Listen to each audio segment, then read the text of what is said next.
দরজায় কড়া নাড়ছে কোরবানির ঈদ। পছন্দসই কোরবানির পশু পেতে হাটে আনাগোনা বাড়ছে ক্রেতাদের।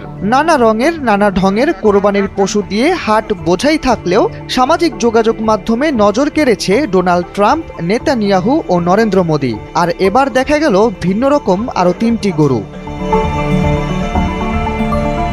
বিশাল আকারের এই গরুগুলোকে সামলাতে এভাবেই হিমশিম খেতে হচ্ছে 8 থেকে 10 জন শ্রমিককে। কোরবানির ঈদকে সামনে রেখে হৃষ্টপুষ্ট করা এই বিশাল আকৃতির গরু 3টির নাম রাখা হয়েছে কালাবাবু, ধলাবাবু আর রাজাবাবু। ঠাকুরগাঁও সদরের বিসমিল্লা এগ্রো ফার্মে প্রস্তুত করা হয়েছে এই গরুগুলোকে। ক্রেতাদের আকৃষ্ট করতে গরু 3টিকে মালা দিয়ে সাজিয়েছে খামারিরা। ফ্রিজিয়ান জাতের কালাবাবু, ধলাবাবু আর রাজাবাবুকে নিয়মিত প্রাকৃতিক ঘাস, খড়, ভুসি ও ফলমূল খাইয়ে পরম আদর যত্নে কয়েক বছর ধরে খামারটিতে লালন পালন করে এমন তরতাজা করা হয়েছে। RICL TMX, যুগের পর যুগ স্থাপনা থাকে মজবুত।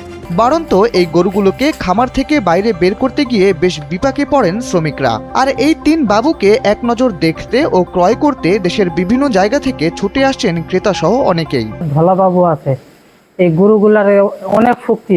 এই গরুগুলাকে আমরা যদি বাইর করে 15-16 জন মানুষ লাগে এখানে, খালি গরুগুলাকে সামলাইতে হলে তাও আমরা সামলাইতে পারি না। আর গরুগুলার ওজন 100 মণ পার হয়।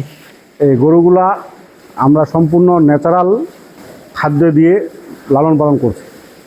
আমাদের রাজাবাবু, কালাবাবু এবং ধলাবাবু, আমাদের এই গরুগুলা দেখার জন্য বহুদূর থেকে মানুষ আসে। ক্রেতাদের সুবিধার্থে 450 টাকা কেজি দরে বিক্রি হবে কালাবাবু, ধলাবাবু আর রাজাবাবু। এই বিশাল দেহি গরু 3টির ওজন 5243 কেজি। এর মধ্যে রাজাবাবুর ওজন 1860 কেজি এবং কালাবাবুর ওজন 1724 কেজি আর ধলাবাবুর ওজন 1643 কেজি। আমরা এখানে লাইভ ওয়েটে গরু বিক্রি করি, প্রতিবারের না এবারও আমরা লাইভ ওয়েটে গরু বিক্রি করছি। মানুষ, ক্রেতা সাধারণের মানুষ ঠকবার কোনো সুযোগ নাই। আমাদের স্কেল করা গরু এগুলা, ওই যে বললাম রাজাবাবুর ওজন হলো 1860 কেজি, আর কালাবাবুর ওজন হলো 1740 কেজি, আর ধলাবাবুর ওজন হলো 1643 কেজি। আমাদের 180 থেকে শুরু করে 1860, 1740, 1643 পর্যন্ত 3টা সাইজের আমাদের 3টা গরু আছে। এটা হলো সবচেয়ে বড় গরু আমাদের এই বিসমিল্লা এগ্রো ফার্মের সবচেয়ে বড় গরু এই 3টা। এর সাথেও আরো ছোট বড় গরু আছে 400, 200, 300, 700 কেজি। খুব যত্নে লালন পালন করা এই গরুগুলো খুব শীঘ্রই বিক্রি হবে বলে আশা রাখেন খামারের মালিক। সাথে এও জানান, এই খামারের মূল বিষয় হলো লাইভ ওয়েটে গরু বিক্রি করা, যার জন্য প্রতি বছর বিশাল বিশাল সাইজের গরু দেখা যায় এই খামারে। শাহরিয়ার আহমেদ, NTV।